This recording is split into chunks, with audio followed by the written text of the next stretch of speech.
Bienvenidos al episodio especial de la cabina de Delfos. Este episodio está conformado por las diferentes preguntas de los invitados que tuvimos en los 12 episodios anteriores. Yo les solicité a cada uno de ellos que me enviara una pregunta, la que quisieran, sobre el tema de la literatura. Ya sea una pregunta personal, alguna perspectiva sobre mi trabajo de investigación o sobre otro tema, sobre no sé, escritura creativa, por ejemplo. Y bueno, ellos me hicieron llegar las preguntas, así que vamos a irlas respondiendo una por una. Y al final, como es un episodio especial, voy a darles 9 recomendaciones, en vez de 3, 9 recomendaciones de libros. Voy a empezar con la pregunta de Luis, que nos acompañó en el episodio sobre la polémica de los premios literarios. Luis dice: ¿cuál es mi postura en cuanto a separar al autor de la obra? ¿Se le debe seguir consumiendo a pesar de todo lo malo que haya hecho? Tanto los históricos como los contemporáneos.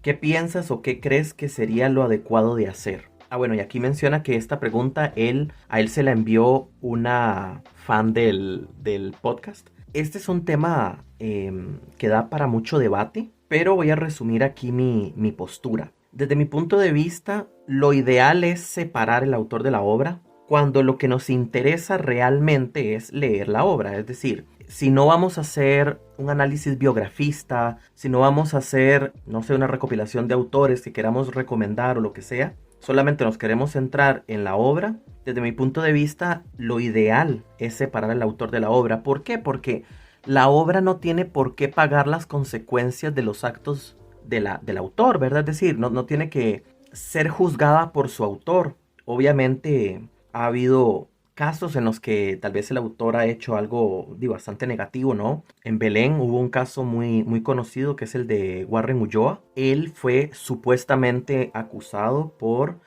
supuestamente hablar con personas menores de edad, ¿verdad? En un sentido de coqueteo y demás, con mujeres concretamente. Y digo supuestamente para cualquier salvedad. Y bueno, él ganó el Aquileo J. Echeverría, que es el premio más importante de Costa Rica a nivel de literatura. Entonces, a partir de ese escándalo, ya prácticamente nadie consume su obra. No he visto que la publiciten en librerías. Y pues prácticamente quedó, como dicen, ¿no? En redes sociales quedó cancelado. Obviamente, con este y con cualquier autor que haya podido hacer o que supuestamente haya hecho algún acto de esta índole o cualquier otro acto negativo, llamémoslo así, cualquier acto malo, como menciona aquí en la pregunta la fan que le envió la pregunta a Luis.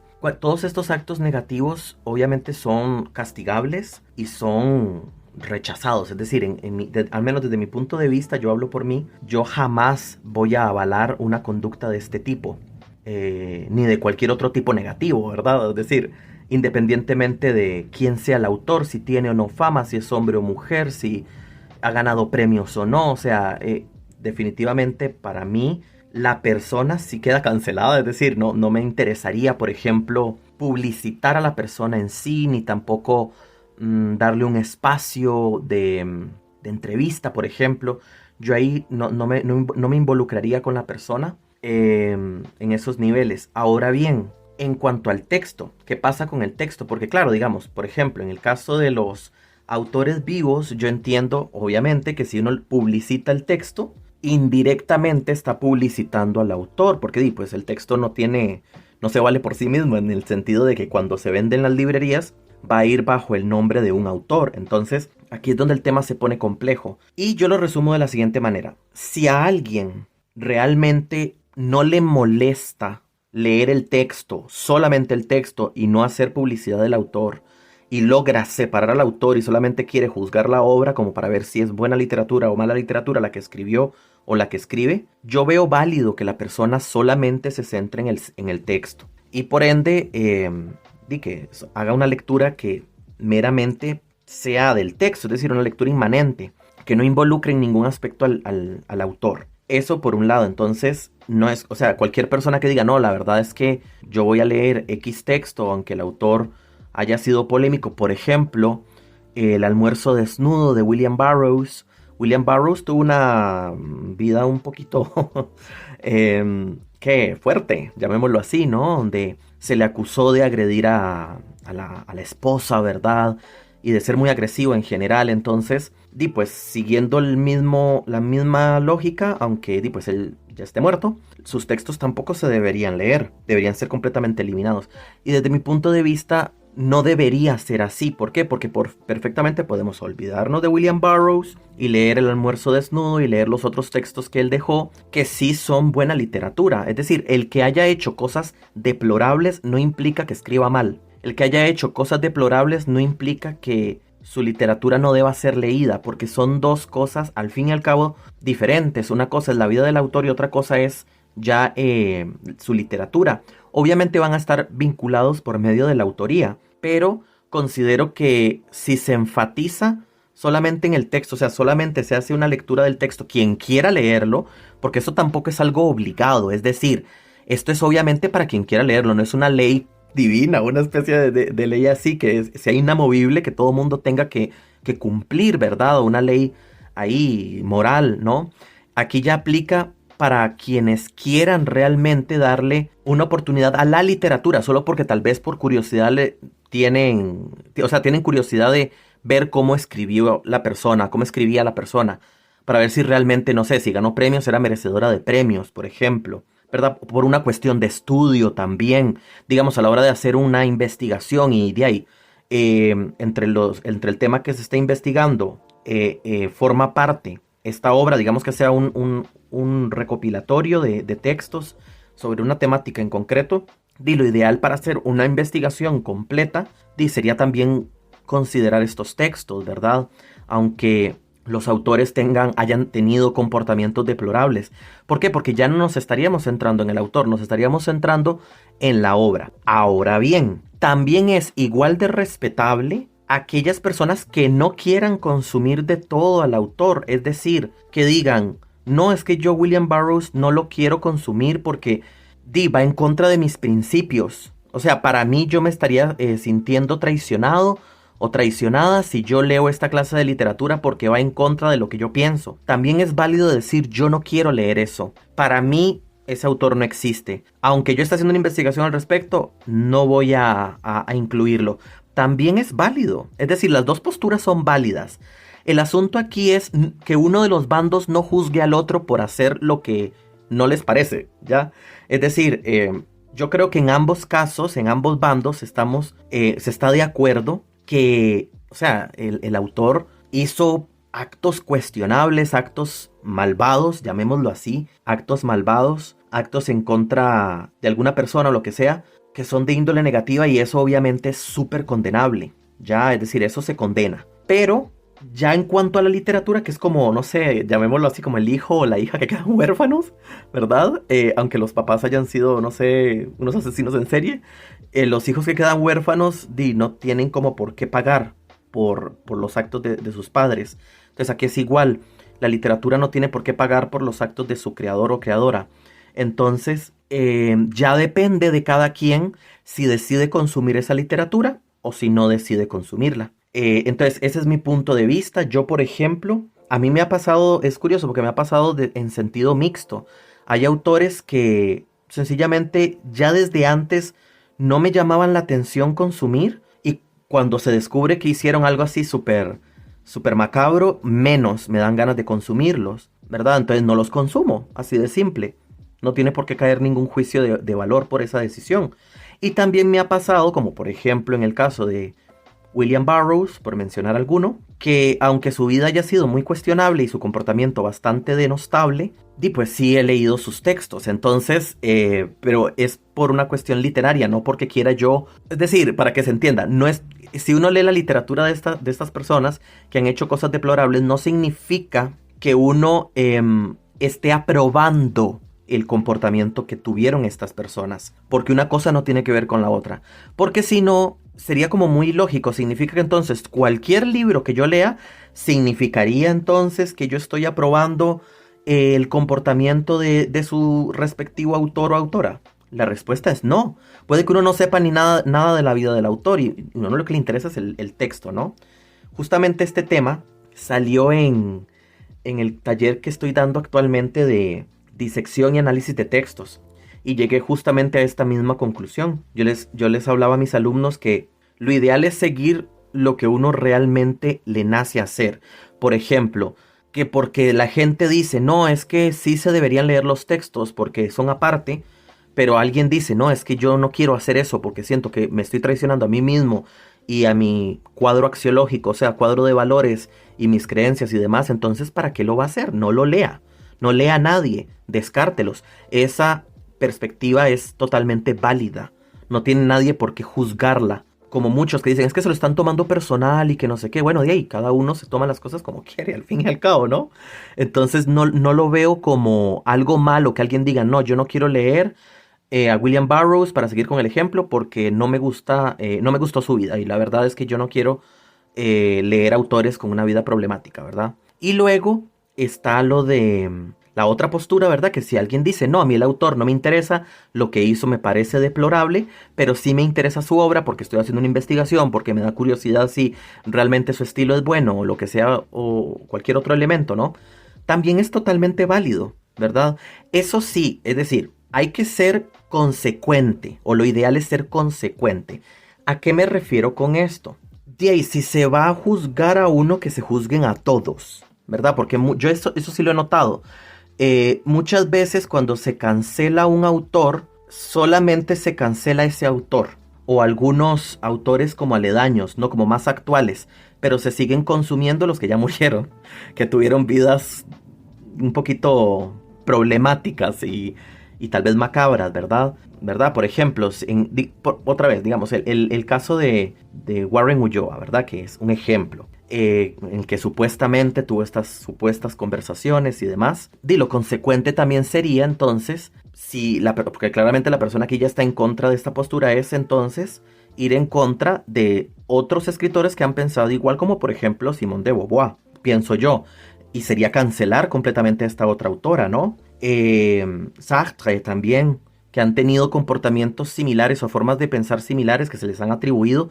Vuelvo a lo mismo, supuestamente, según las malas lenguas, pero de ahí está el asunto, ¿no? Entonces, si elimino a uno, te elimino a los otros dos y elimino a todos los demás que tengan un pensamiento similar, porque si no, es como que uno en el fondo se estaría autoengañando. Esta es mi perspectiva personal. Obviamente ya allá la persona que solamente quiera prohibir a uno y consumir a los otros, ya eso es aparte. Esa sería mi respuesta, ¿verdad?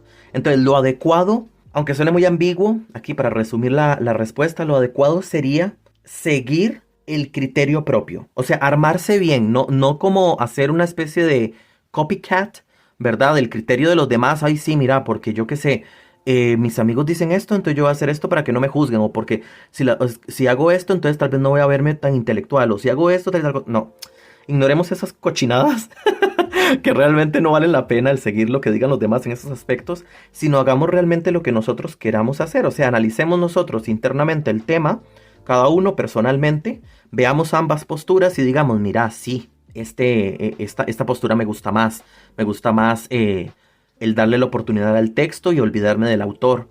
O me gusta más la idea de no leer estos autores porque hicieron algo con lo que yo no me siento cómodo o cómoda y prefiero no ingerir esta literatura porque siento que me estoy traicionando a mí mismo o a mí misma, etcétera, ¿no? Entonces ahí es donde va a variar. Entonces esa es la respuesta. Espero haber respondido satisfactoriamente.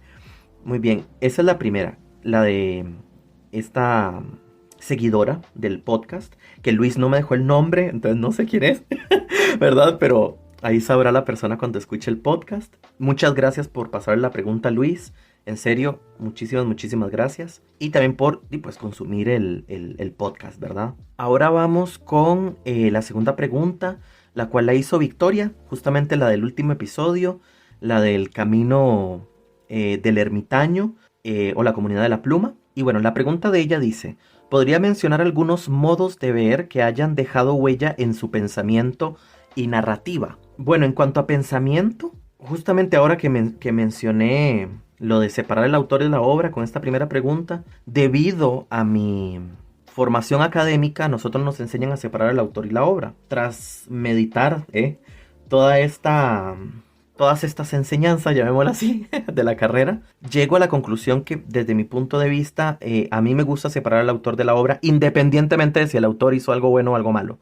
Es decir, si el autor ya per se, o sea, los textos del autor, me llama la atención leerlos, los leo. Si no, prefiero no adentrarme ahí hasta que ya tenga ganas o tenga más curiosidad. Entonces sí ha permeado mucho esa idea de ver el texto por el texto. Por ejemplo, cuando yo leo un texto, yo no pienso en lo absoluto en el autor o en la autora. En algunos casos hasta se me olvida el nombre del autor o de la autora.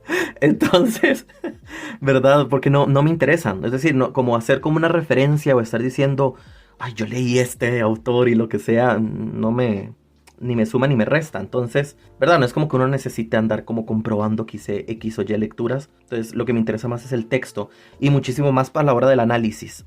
A la hora del análisis me centro totalmente en el texto, en su contexto y demás, pero no me voy por el lado biografista.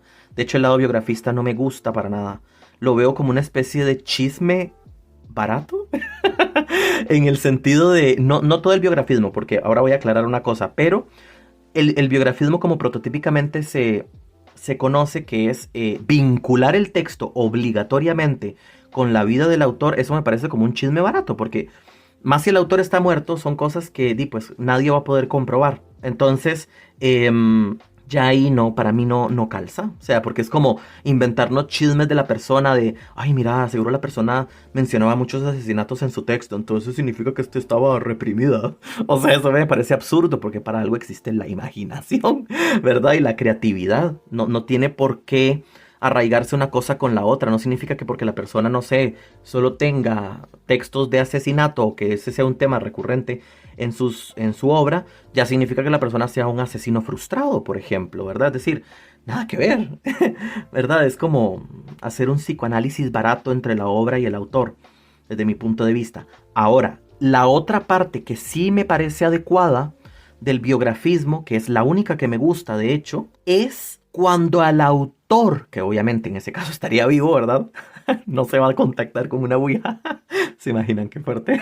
Que en el caso, ¿verdad?, que obviamente el autor tiene que estar vivo, es en el que cuando el autor se le pregunta sobre la obra, ¿qué quiso significar usted? O sea, ¿qué quiso usted significar con esto? ¿Qué quiso usted decir con esto otro? ¿Por qué hizo este cuento así? ¿Por qué seleccionó este título? ¿Cómo fue su proceso creativo? Eso también es parte del biografismo, pero a mí me parece que es un biografismo, llamémosle sano, donde no se va con chismes o con suposiciones absurdas e ilógicas a través de un psicoanálisis barato, sino que realmente es es un interés para ver qué opina el autor de su obra, ¿verdad? De su misma obra, por qué la hizo. Y eso, las respuestas que dé el autor, no coarta la interpretación que den los lectores, porque se entiende que las dos van a coexistir. Aquí esto es una diferencia que se ve en literatura que se llama la intención versus la intencionalidad. La intención es lo que quiso decir el autor y la intencionalidad es lo que dijo. Que lo haya plasmado mal o lo que sea, y eso aparte. Que la gente haya hecho X o Y lectura válida, respaldada por el texto, ya eso es otra cosa, ¿verdad? Entonces, una no puede contradecir a la otra, porque yo pude haber querido decir misa y pude haber terminado diciendo otra cosa. Entonces, y para eso existen diferentes formas de analizar un texto. Entonces, lo que diga el autor no precisamente es palabra santa o palabra final, ¿verdad? En esto, bueno, me recuerdo a Kristen Nash, ¿verdad? Que ella hace justamente estas entrevistas a las autoras y autores, y eso me parece genial, porque es una parte que es muy enriquecedora, ayuda mucho a conocer del proceso creativo, de la forma en la que piensa el escritor. Muchas veces se ven contrastes muy buenos en el que la obra tal vez parece escrita como por, no sé, una personalidad X y la persona, o sea, el autor ya en la vida real tiene una personalidad Y uno dice, ok, ¿qué está pasando? Qué buena transformación logra hacer para que hasta el estilo se note ajeno a cómo se comporta la persona, ¿verdad? Entonces eso es muy enriquecedor, realmente es muy interesante y es algo necesario. Esa parte del biografismo, la del otro, pues no. Ese sí sale sobrando. O cuando la gente, ay Dios, yo vi una, voy a ver si la busco aquí, porque aquí tengo el internet abierto, entonces voy a ver si la busco ahora. Yo vi una reseña de un libro del autor costarricense Carlos Fonseca. Él publica con Anagrama sobre, creo que fue su obra Museo Animal. Y voy a llamarlo así porque la verdad es de mi punto de vista, un pseudo crítico que realmente de crítica no sabe nada, criticó la obra diciendo que era mala y por eso Carlos Fonseca no merecía la fama que tenía. Y yo, ¿qué? O sea, que tiene que ver la obra con el autor, ¿verdad? Y que Ricardo Piglia no tuvo que haberlo recomendado y porque hay mejores escritores y que no sé qué. Y yo, ok, envidia alert. Se notaba la envidia, ¿verdad? Entonces, ese tipo de cosas donde se hacen críticas, ¿verdad? Que también es una especie de biografismo, de decir, bueno, critico la obra y como es mala, el autor no merece esto. Eso es algo que tal vez puede quedar, no sé, entre amigos o lo que sea, pero ya ponerlo como una crítica seria, aunque sea en Goodreads y estas, ¿cómo se llaman? Estas plataformas, que son un poquito más informales, no queda bien porque realmente deja ver que la persona estaba bastante ardida.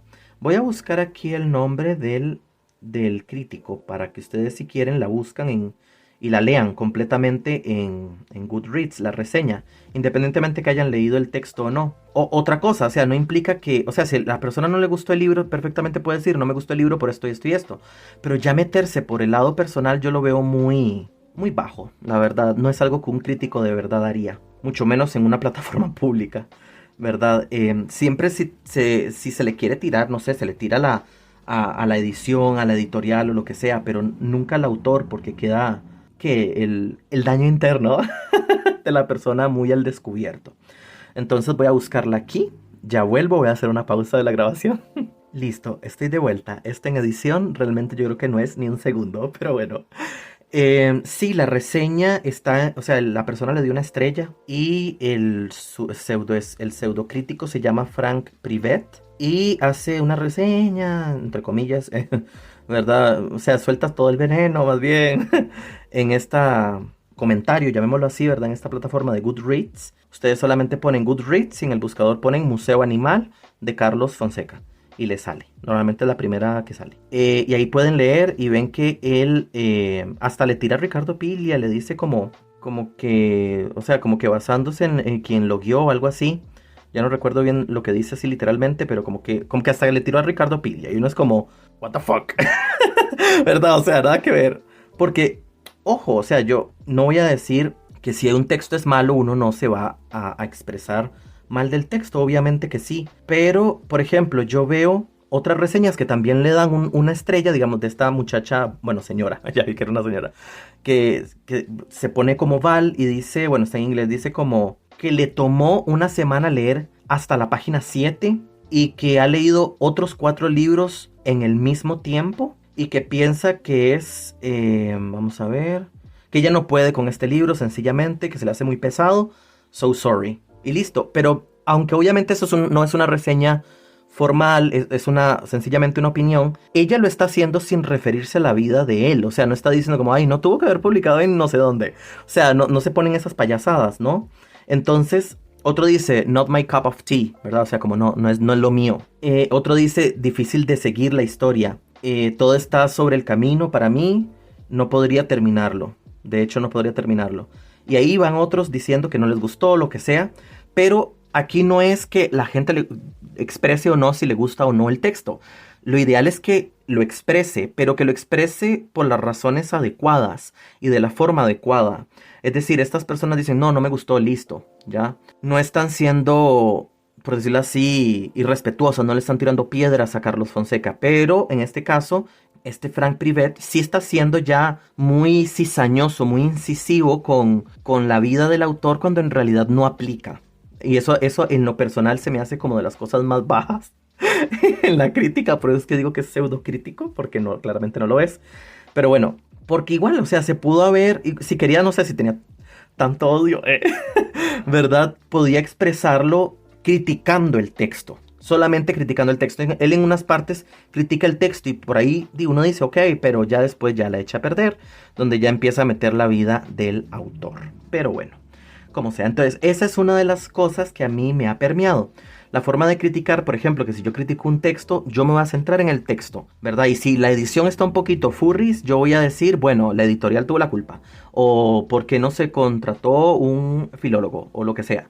Pero yo no le voy a tirar al autor, porque el autor no me interesa, el autor no importa en este aspecto, porque lo que interesa es el texto en sí. Y entonces esa es una forma de pensar. Otra forma, bueno, en cuanto a narrativa, sí han influenciado en mí, al menos en estos... No, yo diría que en general me gusta mucho involucrar, al menos en mi escritura, imágenes surreales, incursionar en lo absurdo. Y obviamente eso ha tenido, o sea, quien ha tenido repercusión en mí es todo el movimiento surrealista, ¿verdad? El modernismo también, los textos de Rubén Darío, los textos de Leopoldo Lugones, los textos de Yasutaka Tsutsui, por mencionar algunos. Este tipo de autores han tenido mucho que ver en mi literatura. No porque yo vaya a hacer un calco, Dios libre, a mí no me gusta calcar, ¿verdad? Eso nada que ver. Pero sí sí sus imágenes me han inspirado para yo buscar mi propio surrealismo, mi propio absurdo, mis propias imágenes locas, ¿verdad? Y mezclarlo con otros elementos ya no tan locos, ¿eh? ¿Verdad? Por ejemplo. Y bueno, también no lo voy a negar, también el hecho de como veo la literatura, bueno, todo eso ha tenido mucha repercusión en mí, todo lo que ha dicho, por ejemplo, Yuri Lotman, por ejemplo. Especialmente Yuri Lotman sí es como el crítico que más menciono justamente por lo mismo. Me gusta mucho la perspectiva de él, de cómo ve la literatura, que es como una especie de elemento que imita la realidad, pero no al pie de la letra, sino que hace como una especie de espejo, una especie de teatro, ¿no? De la realidad. Y si uno se pone a analizar, pues claro que tiene mucha razón. El punto está muy bien justificado. Eso por ahí también, bueno, toda la parte simbolista ha permeado mucho en mí, y ya esto es por una cuestión personal también. Por ejemplo, los temas, el involucrar temas religiosos, por ejemplo. Me gusta mucho lo que es el simbolismo religioso, y no solo católico, cristiano, sino también judío, y también del Islam y de otras creencias, de las creencias no abrahámicas también, pues. Y me gusta involucrar eso en mi literatura, ¿verdad? Entonces, cuestiones del esoterismo también. Entonces, todo eso se ha permeado mucho en cómo se ha moldeado mi narrativa en términos generales. Bueno, esa sería la respuesta. Espero haber respondido satisfactoriamente. Vamos con la pregunta de Ale, de Félix. Dice, hola Ariel, espero que todo esté genial por allá. Esta puede ser la pregunta. ¿Cómo ve el papel de la literatura actual como formador de personas más críticas en una era tan acelerada y saturada de publicaciones? Muy buena pregunta también esta. Como dice el comentario, en una sociedad o en una era tan acelerada y saturada de publicaciones, el papel de la literatura crítica es fundamental. Es decir, sí tiene que sobresalir de la demás literatura. ¿A qué me refiero con sobresalir? Ya temáticamente puede que sobresalga, pero sí tiene que ser más visible. Es decir, lo ideal es que las personas la promuevan más, que se abra más al público, que se conecte más, pero ya ahí no es la literatura sola, como mencionaba, es la persona que esté a cargo de estas funciones, ¿no? De recomendar textos, ¿verdad? De hacer lecturas más precisas, más enfocadas, más profundas, más serias, que tal vez a las personas les puede volar la cabeza al inicio, pero estoy seguro que eso les llama la atención, porque cuando uno ve un texto literario analizado como tiene que ser, de una de las capas profundas del texto, ya las personas como que sienten más interés. Y esto lo digo por el taller justamente que estoy dando ahora. Hay personas que no están tan relacionadas con la literatura desde el punto de vista académico, y al ver esto se sorprenden y les gusta más y quieren aprender a hacerlo de esta manera. Obviamente puede haber en el mundo gente que no quiera hacerlo, pero usualmente la curiosidad termina jalándolos, porque realmente es algo fascinante. En vez de quedarse en lo superficial, en la zona segura, sí, en lo seguro, ¿verdad? En la zona de confort, es el ir más allá, el permitir que el texto me rete, el permitir que el texto me lleve a sus profundidades.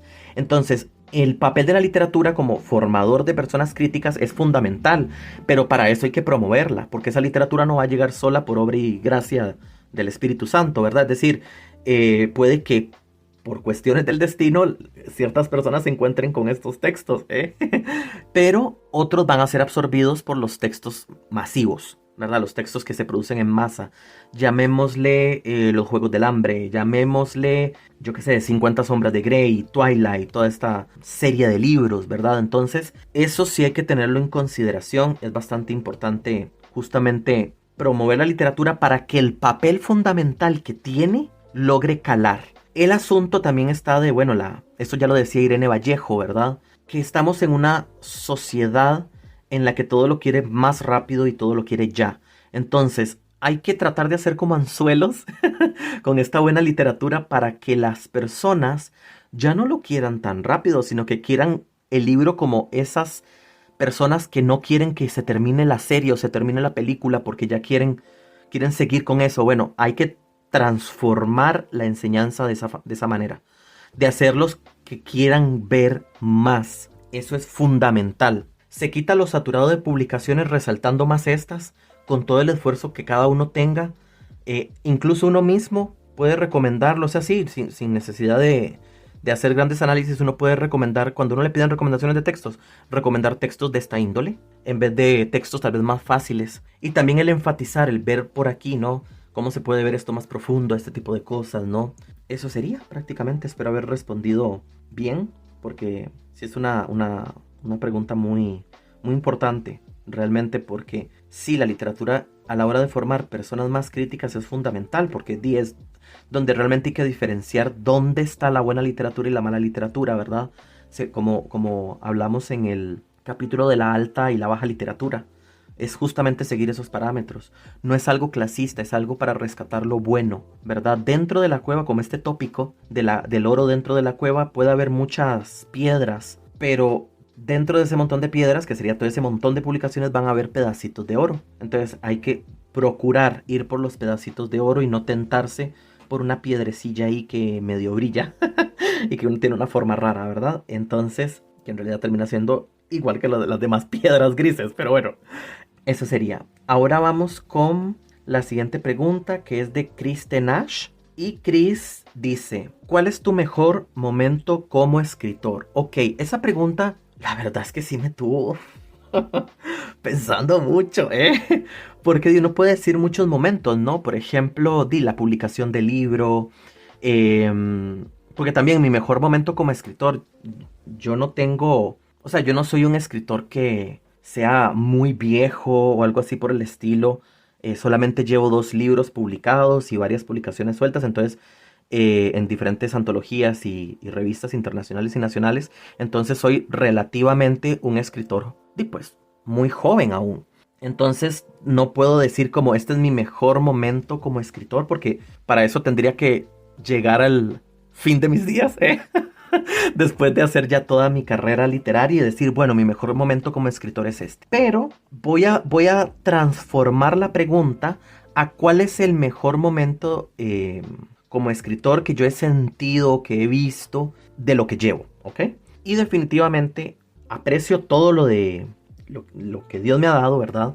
A través de mi escritura y demás. Y todo lo que yo he profundizado con diferentes temas para hacer X o Y texto. Y el mejor momento es dar a luz al texto. Es decir, ya plasmarlo y, por decirlo así, que ya no se quede como una idea, porque la idea es genial, pero el plasmar el texto, sí, o sea, metafóricamente hablando, el dar a luz al texto y decir, mira, sí, esto lo quiero así y ahora lo voy a modificar así, voy a añadir esto y claro, el personaje se está desarrollando de esta manera, lo voy a seguir desarrollando así, asá, que no sé qué, que no sé dónde. Y claro, puedo meter este simbolismo, entonces eso, ya esa culminación, o sea, la materialización del acto creativo, desde mi punto de vista es lo mejor.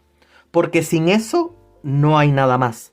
Es decir, sin eso no hay libro publicado, sin eso no hay entrevistas que a uno lo puedan invitar, sin eso solamente hay ideas en la cabeza, sin eso no hay nada real, materializado. Entonces es para mí el punto clave y el mejor momento. Entonces cada vez que doy a luz a un texto es mi mejor momento como escritor, ¿verdad? Cuando doy a luz y yo digo, mira, esto es lo que yo quería crear. Que después uno lo mejora con la edición y todo esto, obvio.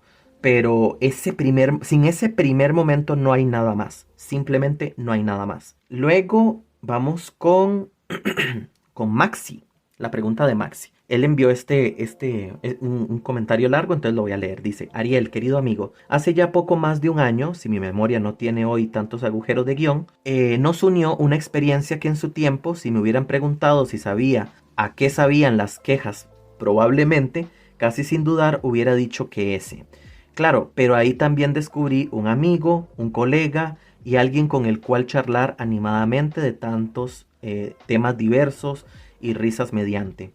Entre tanto, siempre tuve un pendiente, algo de lo cual nunca debatimos. Nuestros estilos se bifurcan en dos avenidas de forma diagonal e irreversible. Por lo tanto, siempre tuve en la punta de la lengua, entre ceja y ceja, el preguntarte cómo transitas, cómo te das cuenta que está a punto de comenzar tu proceso creativo. ¿Sos caótico o metódico en ese aspecto? Quedo atento a tu respuesta, me despido y te mando un abrazo de gol, Maximiliano Certe. Bueno, un abrazo de vuelta, Maximiliano. Y bueno, sí, después puedo hablar sobre esta experiencia, pero sí, Maxi y yo compartimos antes de este podcast otro podcast que era de otra persona, completamente diferente. Que era el dueño del podcast, ¿verdad? No voy a decir el nombre, pero llamémosle C, ¿verdad? Entonces C tenía este podcast y nosotros grabamos algunos episodios, como 4 episodios, y al final las cosas no salieron muy bien y nosotros dos, Maximiliano y yo, decidimos irnos, ¿verdad? Porque no había realmente química con la persona y al final pues todo mal. Después podría hablar al respecto, pero por el momento solamente para darles este contexto. Entonces ahí fue donde conocí a Maximiliano y sí, nos dimos cuenta que los dos teníamos estilos muy diferentes, que por cierto recomiendo la poesía y la música, porque acuérdense que Maximiliano también es músico, de Maximiliano. Entonces pueden consultar su música en Spotify como Maximiliano Certe. Creo que también está en YouTube, si no me equivoco, pero por si acaso Spotify, que nunca falla, Y la literatura de él, ¿verdad? Que él tiene un poemario súper bueno que se llama Libertad bajo palabra, que tiene estructura de sonetos muy bien armados y demás. Entonces vale la pena su literatura y su música. Ya después de la recomendación, voy a responder a la pregunta. Bueno, voy a repetirla. ¿Cómo transito yo entonces cuando me doy cuenta de que estoy a punto de empezar mi proceso creativo? Y si soy metódico o caótico en ese aspecto. Para ser honesto, soy como una mezcla. Algunas veces soy muy caótico y me pasa... y otras veces soy más metódico y me pasa lo que le pasa a Samantha Schweblin, que con tener ya el final, yo me lanzo a escribir, ¿verdad? Eso lo mencionó Samantha Schweblin en una entrevista que le hicieron a ella, no me acuerdo ahora el canal.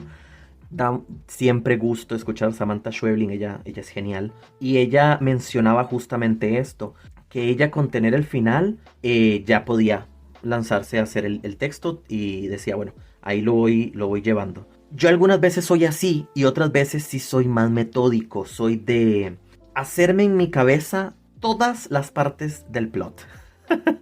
Del punto A al punto B, del alfa al omega, ¿verdad? O sea, todo. Eso varía mucho, vamos a ver.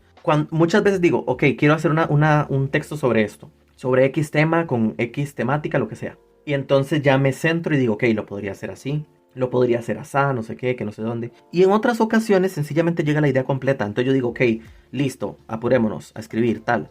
Otras veces dejo la idea germinar en mi cabeza y ya cuando ya esté más madurita, ya ahí la plasmo, ¿verdad? Entonces varía mucho, varía mucho. Pero en términos generales, es que sí, comienza cuando...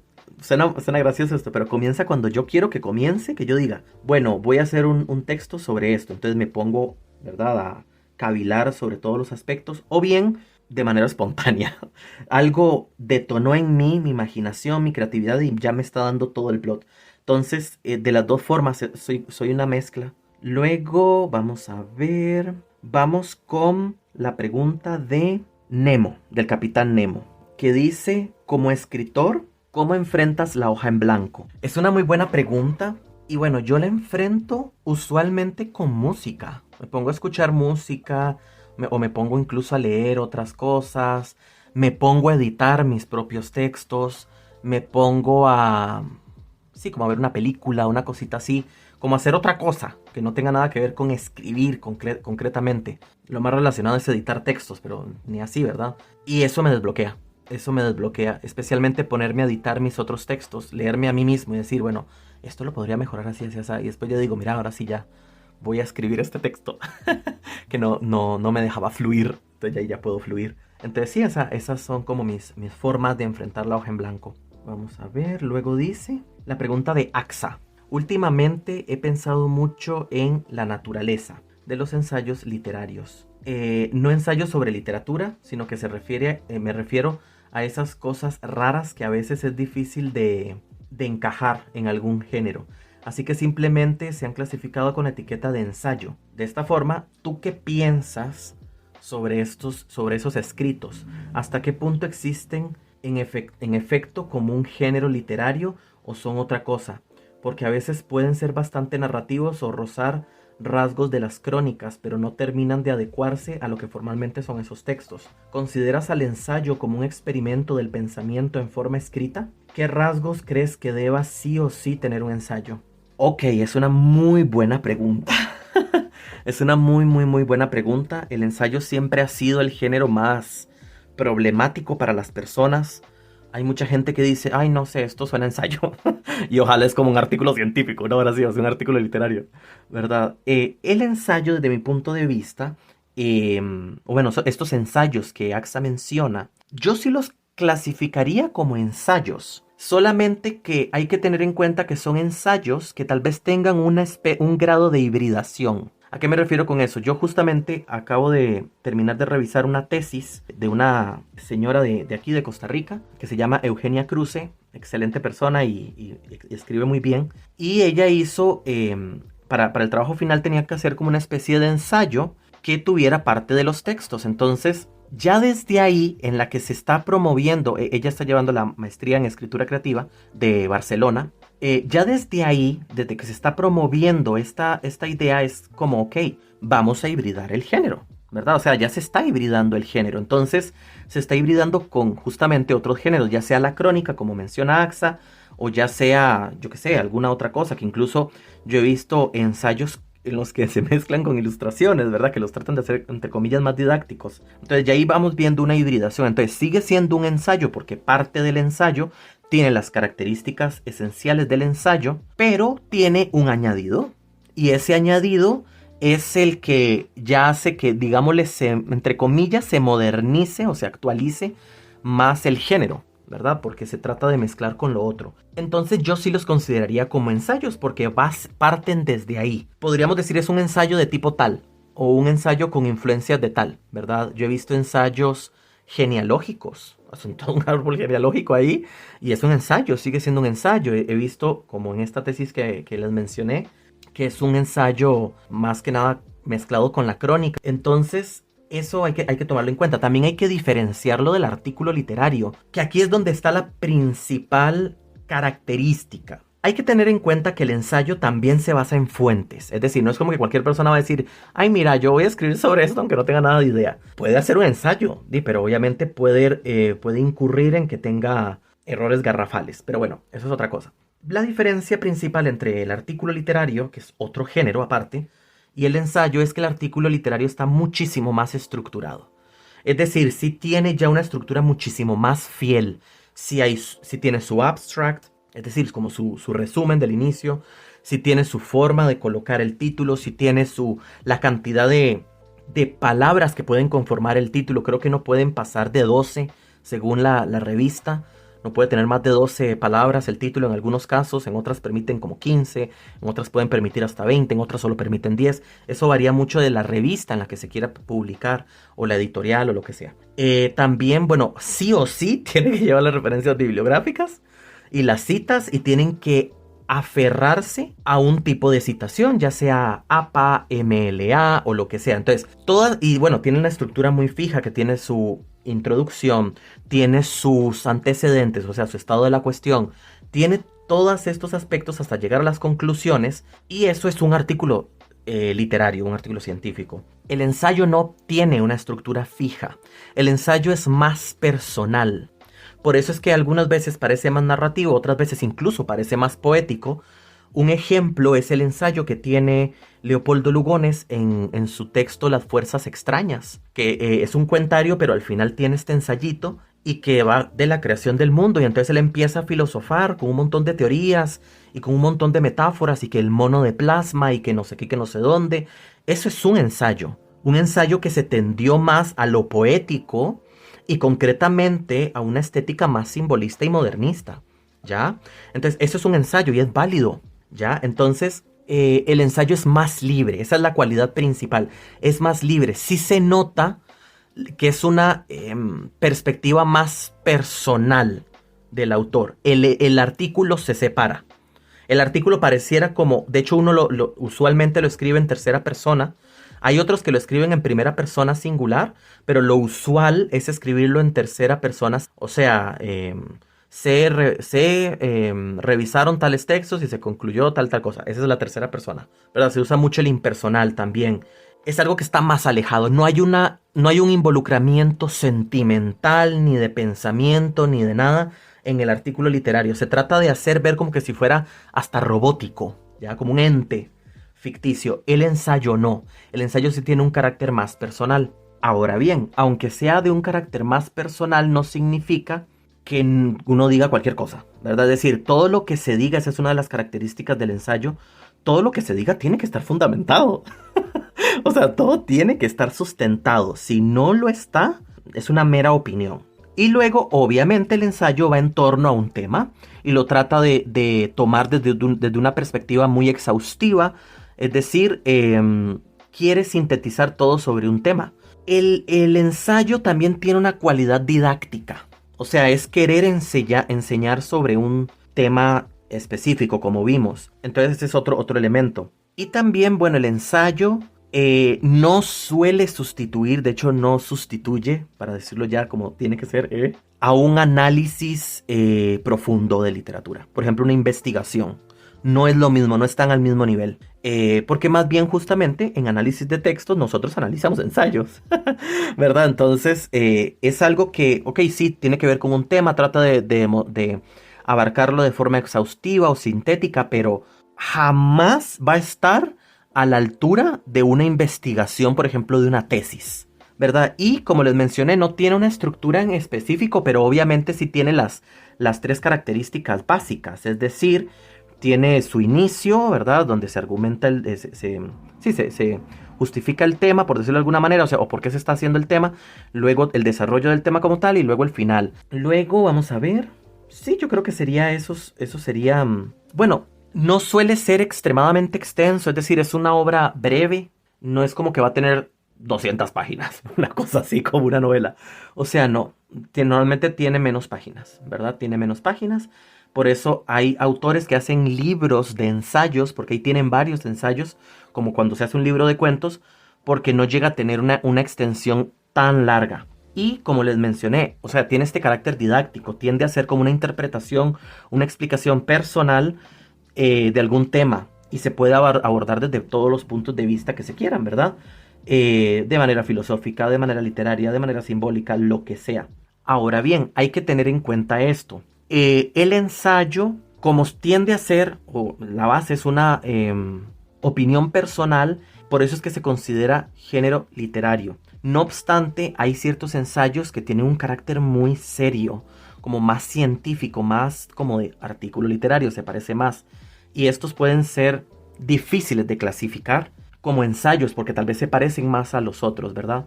Entonces también hay que tener eso en cuenta. Luego vamos a ver qué más. Bueno, Eugenio Daux mencionaba que era como la forma de poetizar el conocimiento, ¿verdad? Él decía que el ensayo servía para poetizar el conocimiento o el saber. Entonces vemos que tiene como este afán de personal y hacerlo más tipo artístico, cosa que el artículo literario no tiene para nada. El artículo literario también es técnico. El ensayo no precisamente es técnico, porque tiende más a este elemento didáctico. Luego, en el caso también, bueno, de cómo lo catalogan, se me viene a la mente como lo catalogaban Ortega y Gasset, que ellos decían que era como el género que no tenía prueba en concreto sobre un tema. Es decir, es como una elucubración de la persona sobre un tema que lo investigó, pero no tiene todas las bases para decir X o Y cosa, ¿no? Entonces puede tener vacíos de saber también el mismo ensayo. Desde mi punto de vista, serían como las características que se podrían vincular al ensayo como básicas. Vamos con la siguiente pregunta, que sería la de Laura, que dice: hola, mi pregunta sería la siguiente: ¿qué acciones deberían tomar las instituciones superiores para darle mayor importancia a la carrera de filología? Ok, me encanta. Desde mi punto de vista, las instituciones superiores, la universidad, el mismo MEP, ¿por qué no?, debería actualizar definitivamente los programas de estudio. ¿Por qué? No es que estén mal, porque no están mal, pero sí les hace falta elementos o actualizaciones con respecto a la filología en sí. Por ejemplo, en la Universidad Nacional es donde hay un poco más de inclinación hacia la revisión de los textos, pero también depende mucho del profesor que esté a cargo en ese semestre, especialmente con la práctica supervisada. Yo tuve la suerte de que mi práctica supervisada, que es la que se hace en el bachillerato, sí lo hizo una profesora que le mandó un saludo, a Lilian Rojas, que ella sí hizo un énfasis con filología. Entonces todo eso se agradece, pero lamentablemente no hay, ni en el de la UCR ni en el de la UNA, un programa que ayude a entender las necesidades actuales, ¿verdad? También, bueno, instituciones superiores. Realmente no existe un colegio de filólogos.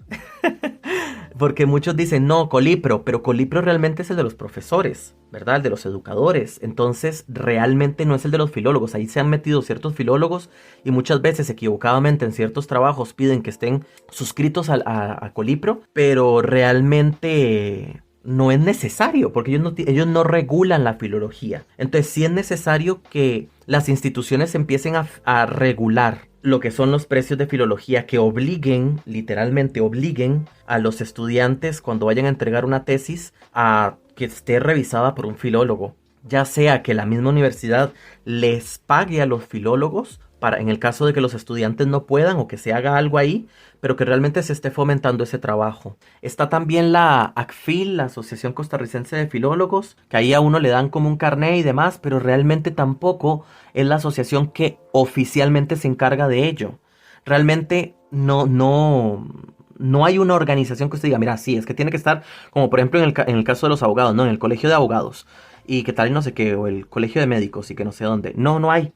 O sea, no hay ni para los filólogos ni para los traductores. Nosotros no tenemos una entidad reguladora. Entonces sí, pues hace falta que se haga una entidad reguladora como Dios manda, ¿verdad? Porque muchas veces lo único que se hace es pues, cobrar mensualidades y sacarle plata a los filólogos y realmente no hay más allá. Esto lo digo en general. Por ejemplo, en el Colipro es dar plata por dar plata, porque solamente para ver si a uno lo contratan, ¿no? O algo así. Y realmente en el fondo no se necesita de ninguna de las dos instituciones para ejercer como filólogo. Esa es la realidad, al menos aquí en Costa Rica. No sé cómo será en otros países de Latinoamérica. Espero que sí esté regulado. Dios quiera. ¿Verdad? Que estén en una mejor situación en ese sentido que nosotros. Eso por un lado. Luego, por otro lado, las municipalidades. Según la ley, deberían al menos haber 2 filólogos por municipalidad. Y no hay ningún filólogo por municipalidad. Eso al menos aquí en Costa Rica.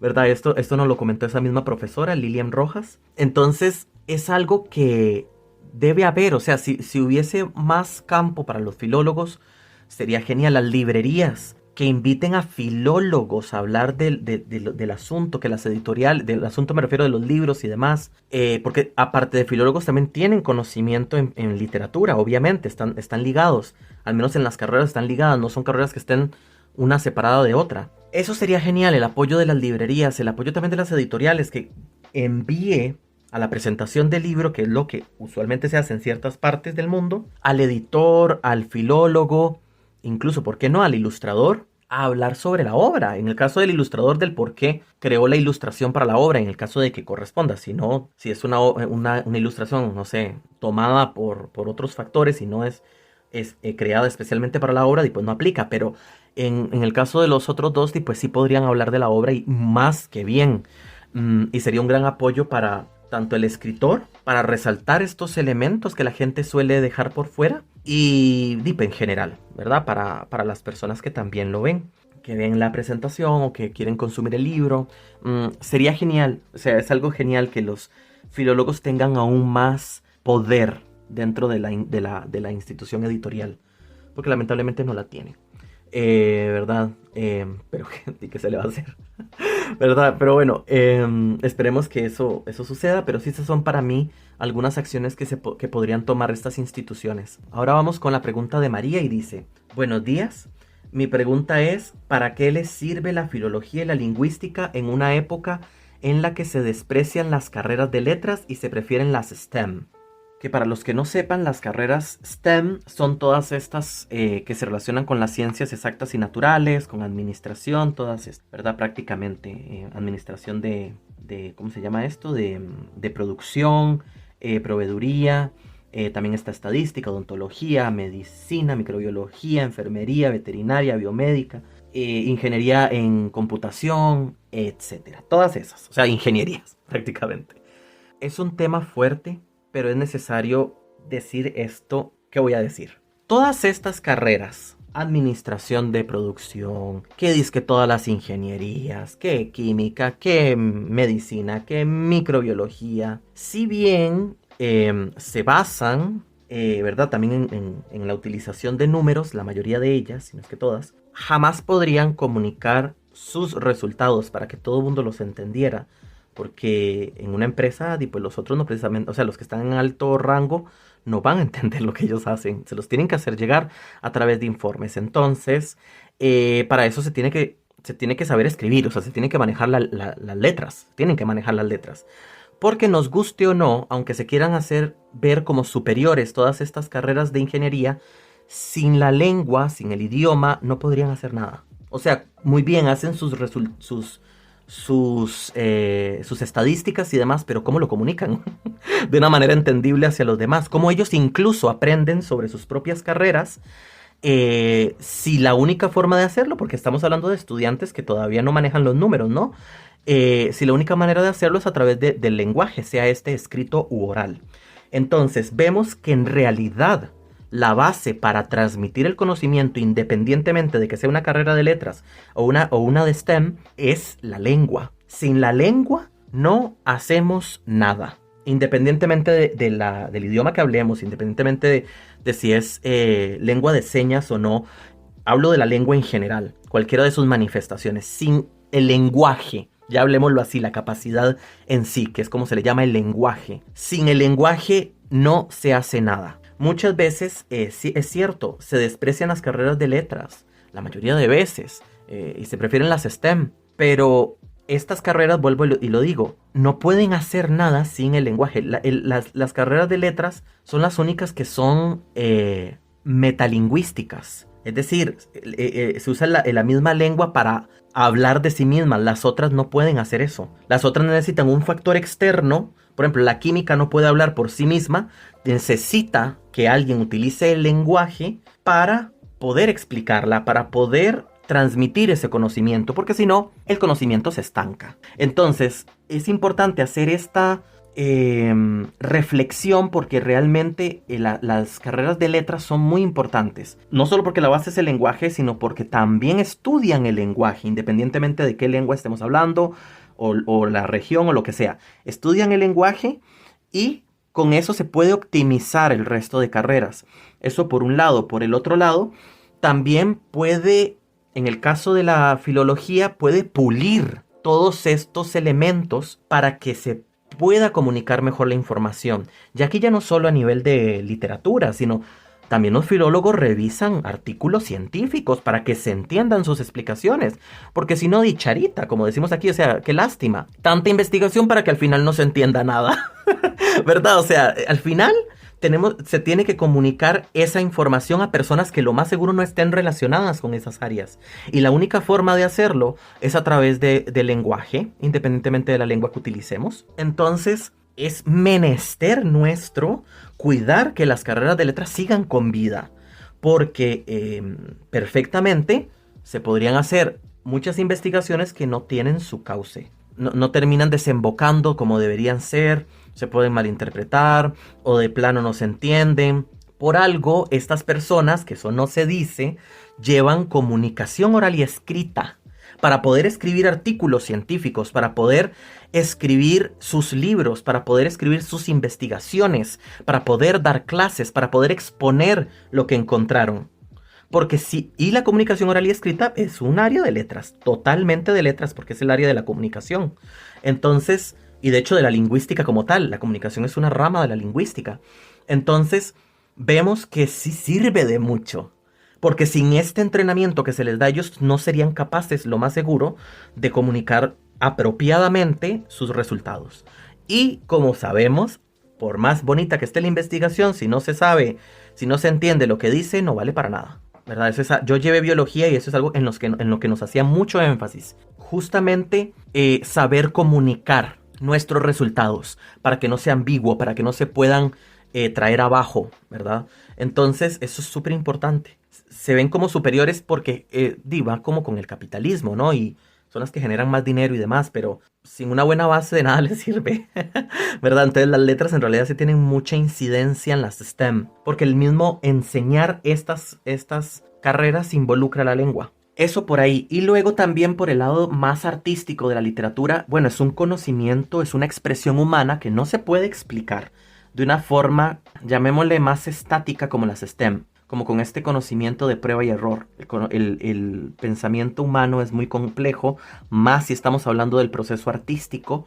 Y bueno, estas áreas también nos vienen a resolver esta otra parte. Porque hay que recordarnos que muchas veces la literatura a lo largo de la historia ha servido para dar fe de cosas que han pasado, de incluso afecciones psicológicas como la del Edipo, de Freud. ¿De dónde sacó Freud el comportamiento Edipo? Es decir, ¿de dónde sacó la categoría, el nombre de Edipo Rey? ¿Verdad? De esta obra griega. Entonces, vemos que la literatura también sirve como para dar constancia de ciertas cuestiones que están pasando y que han ayudado a la ciencia de una u otra manera para ello. También es muy curioso, no, obviamente no voy a decir que todas, pero muchas, entre comillas, predicciones o reflexiones filosóficas que, por ejemplo, ha hecho la ciencia ficción, terminan ocurriendo después. Y la ciencia no puede predecir eso,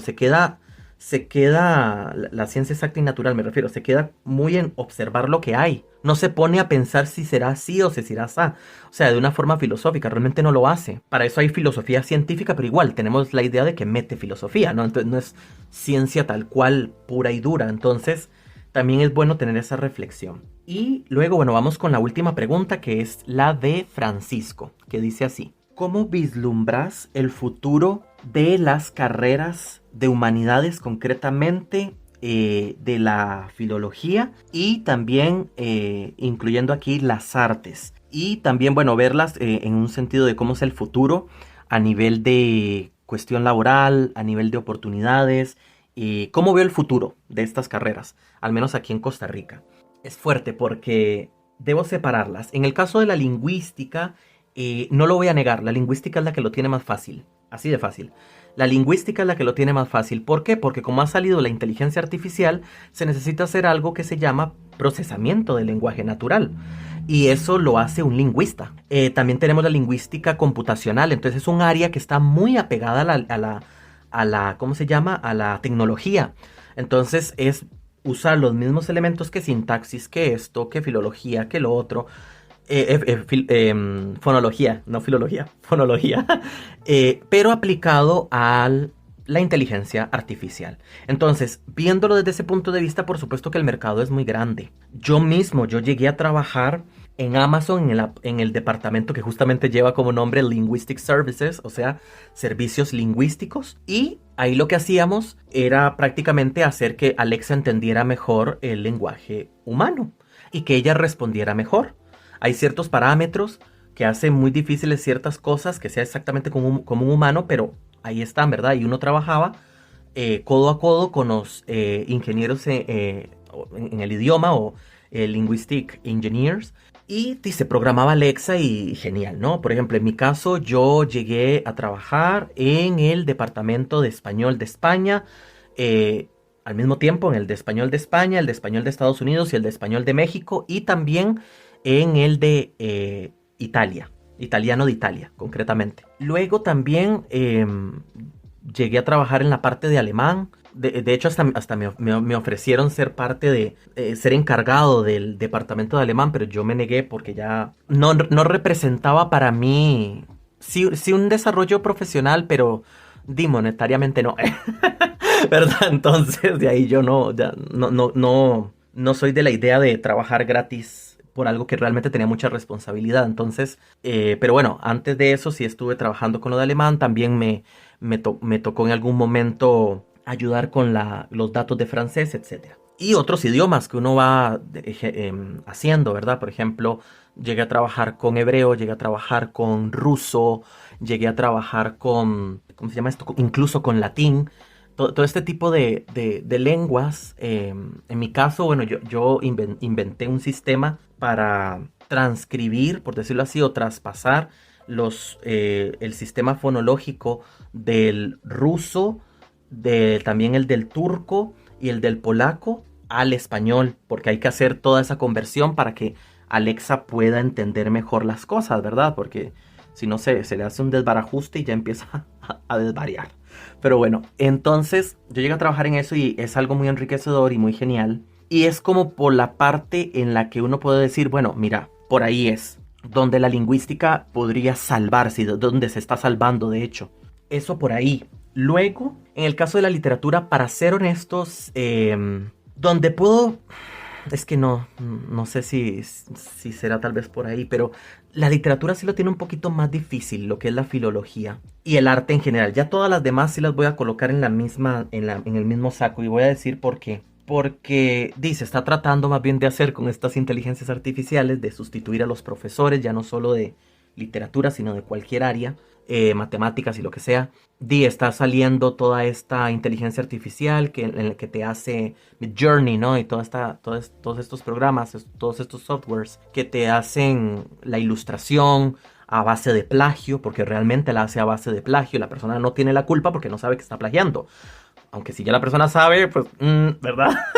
Pero sí se ha demostrado que estas máquinas, llamémoslo así, plagian. Y bueno, ya se está haciendo esta incidencia con la literatura, ¿verdad? Por ejemplo, hace poco el premio Akutagawa, que es el premio más prestigioso de Japón, lo ganó una muchacha con una obra que hizo en inteligencia artificial, que tenía creo que un 5% de inteligencia artificial, y todo surgió por la inteligencia artificial. Entonces vemos que de cierta manera se quiere sustituir el poder creativo del humano por el de las máquinas, ¿verdad? Cuando en realidad para mí eso es ir en una involución en vez de una evolución humana.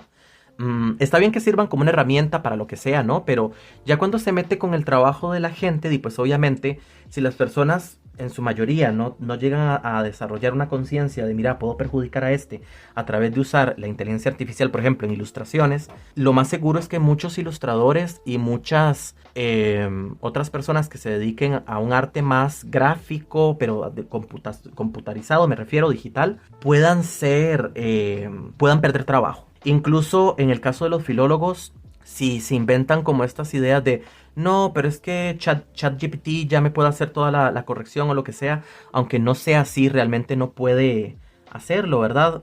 Tiene muchísimos errores, pero si se quiere trabajar como para tratar de sustituir a estos profesionales, y más bien obviamente se les va a quitar el trabajo. Entonces, ese puede ser un escenario muy lejano, porque aún la inteligencia artificial le falta, aunque ha sido muy desarrollada, todavía le falta. A corto plazo, si no se hace nada, podría ir quedando más en el olvido. Es decir, si realmente los gobiernos, porque aquí ya es la gente de los gobiernos, que si no hacen nada al respecto, si no hacen más promoción cultural, si no hacen más premios literarios, si no dan más becas creativas y este tipo de ayudas, lo que puede ocasionar es que se siga viendo como algo inferior. Y al verse como algo cada vez más inferior, vaya a perder peso y va a tomar fuerza todas estas ideas de que no, para que alguien ya va a escribir si mejor hace sus textos con inteligencia artificial y es capaz, lo más seguro es que se inventen hashtags que sea como escritor IA, ¿verdad? Como inteligencia artificial, o AI es como en inglés, ¿no?